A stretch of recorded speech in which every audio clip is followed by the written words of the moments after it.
Hi friends, మన పురాణాలలో అరుణదేవుని యొక్క ప్రస్తావన ఉంది. అలాగే అరుణ మన ఇతిహాసాలలోనూ కనిపిస్తాడు. గరుడుని సోదరుడే అరుణ. అరుణ అంటే ఎరుపు అనే అర్థం. అరుణ అంటే సూర్యుని రథసారథి. కశ్యప ఋషికి పూర్తిగా వృద్ధి చెందకుండానే జన్మించాడు అరుణ. అకాలంగా జన్మించిన అరుణ అంతటి శక్తివంతుడు ఎలా అయ్యాడు? సూర్యుని రథసారథిగా ఎలా మారాడు? గరుడ కంటే అరుణకు ఎక్కువ శక్తి ఎలా వచ్చింది? అరుణకు వాలి సుగ్రీవులకు మధ్య ఉన్న సంబంధం ఏమిటి?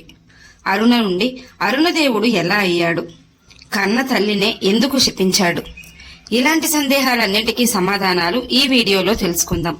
వీడియో చూస్తున్న వారిలో ఎవరైనా శ్రీకృష్ణుని భక్తులు ఉన్నట్లయితే తప్పకుండా జై శ్రీకృష్ణ అని కామెంట్ చేయండి. అంతకంటే ముందు ఎవరైనా మన ఛానల్ ని ఫస్ట్ టైం చూస్తుంటే ప్లీజ్ సబ్స్క్రైబ్ చేసుకోండి. అలాగే ఈ వీడియోని తప్పకుండా లైక్ చేయండి. మీ ఒక్క లైక్ మాకెంతో సపోర్ట్ నిస్తుంది. కశ్యప ఋషి భార్యలే వినత మరియు కద్రువ. కద్రు 1000 పాములకు తెల్లయింది. అయితే వినతకు మాత్రం 2 గుడ్లు ఎంతో కాలంగా పొదగలేదు. దాంతో వినత ఎంతో నిరాశకు గురై దుఃఖిస్తూ ఉంటుంది. ఒకానొక రోజు వినత నిరాశగా ఒక గుడ్డును పగలగొడుతుంది. అందులో నుంచి సగం తయారైన బిడ్డ బయటకు వస్తుంది.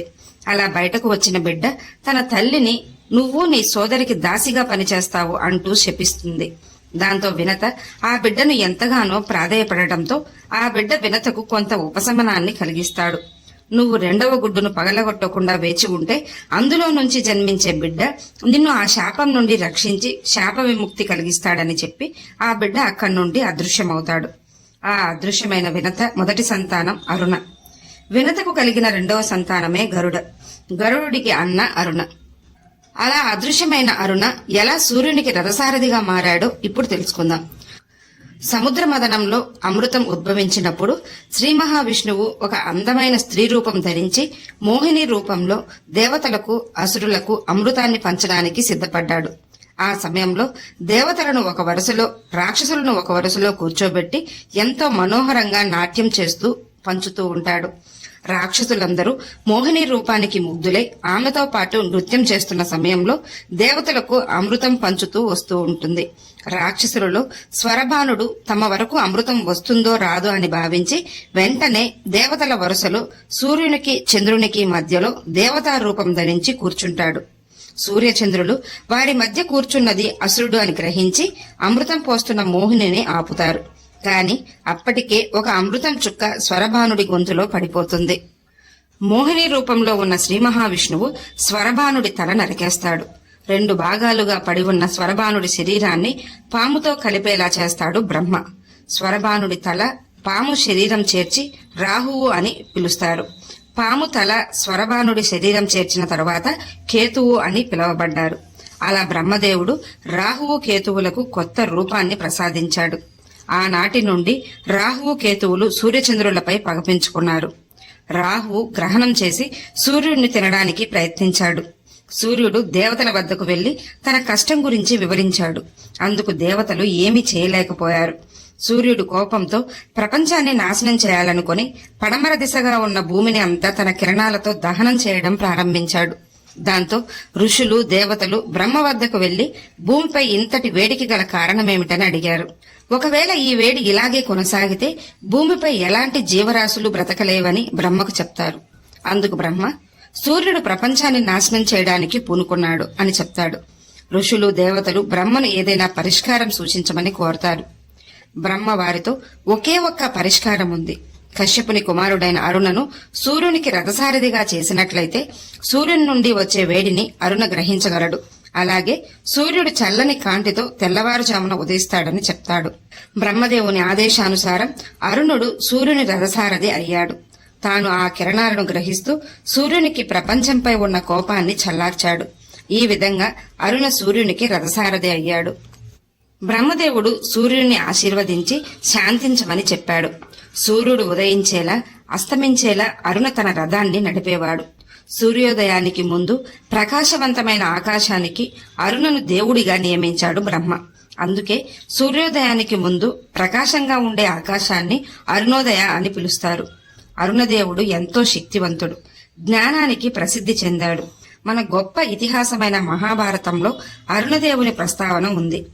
పాండవులలో మధ్యముడైన అర్జునుడు అరుణదేవుని నుండి విలువిద్యా నైపుణ్యాన్ని కూడా పొందినట్లు మనకు చెప్పబడింది. మన పురాణాల ప్రకారం చూస్తే అరుణదేవుడు అత్యంత శక్తివంతుడు. అరుణ నెలలు నిండకుండా జన్మించినందున కాళ్ళు లేకుండా జన్మించాడు. అరుణ సోదరుడు గరుడు. కాని గరుడుని కంటే అత్యంత శక్తివంతుడు అరుణ. ఒకసారి అరుణదేవుడు సూర్యుని వద్ద అనుమతి తీసుకుని స్వర్గానికి వెళ్తాడు. అక్కడ అప్సరసలు చేసే నాట్యం చూడ్డానికి వెళ్దామనుకుంటే మగవారికి అందులోకి వెళ్లడానికి అనుమతి లేదంటారు. దాంతో అరుణదేవుడు అరుణి అనే అప్సరస రూపం ధరించి లోపలకు ప్రవేశించాడు.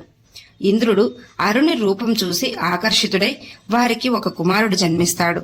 ఆ కుమారుణ్ణి తీసుకెళ్లి గౌతమ ఋషి భార్య అయిన అహల్యకు ఇచ్చి పెంచమని చెప్తుంది అరుణి. ఆ తర్వాత అరుణి తన సాధారణ పురుష రూపం ధరించి సూర్యుని వద్దకు వెళ్లి తన విధుల్లో నిమగ్నమవుతుంది. కాని ఒకసారి సూర్యునికి ఈ సంఘటన మొత్తం వివరిస్తాడు అరుణ. దాంతో సూర్యునికి కూడా అరుణ యొక్క స్త్రీ రూపం చూడాలన్న కోరిక కలుగుతుంది. అరుణ యొక్క స్త్రీ రూపాన్ని చూపమని కోరతాడు సూర్యుడు. అందుకు సూర్యుని మాటను కాదనలేక అరుణ స్త్రీ రూపంలోకి మారుతుంది. అరుణ యొక్క స్త్రీ రూపం చూసి సూర్యుడు సైతం మైమర్చిపోతాడు. అందమైన ఆ స్త్రీ రూపానికి ఆకర్షితుడవుతాడు. దాంతో వారికి అందమైన కుమారుడు జన్మిస్తాడు. మళ్లీ ఆ అందమైన కుమారుణ్ణి అహల్యకు ఇచ్చి పెంచమని కోరతారు. దాంతో అహల్య ఆ ఇద్దరు కుమారుల్ని ఎంతో ప్రేమగా పెంచుతూ ఉంటుంది. కాని గౌతమ మహర్షికి ఆ పిల్లలు తన నివాసంలో ఉండడం ఇష్టం లేక వారిని కోతులుగా మార్చాడు. దాంతో ఇంద్రుడు ఆ పిల్లలిద్దరినీ స్వర్గానికి తీసుకెళ్లిపోతాడు. ఇంద్రుని కుమారుణ్ణి వాలి అని, సూర్యుని కుమారుణ్ణి సుగ్రీవ అని పేర్లు పెట్టి పెంచసాగాడు. కొంతకాలం తర్వాత కిష్కింధరాజుకి సంతానం కలగలేదని బాధపడుతూ ఇంద్రుణ్ణి వేడుకుంటాడు. అప్పుడు వాలి సుగ్రీవులను పెంచుకోమని ఇంద్రుడు కిష్కింధరాజుకు ఇస్తాడు.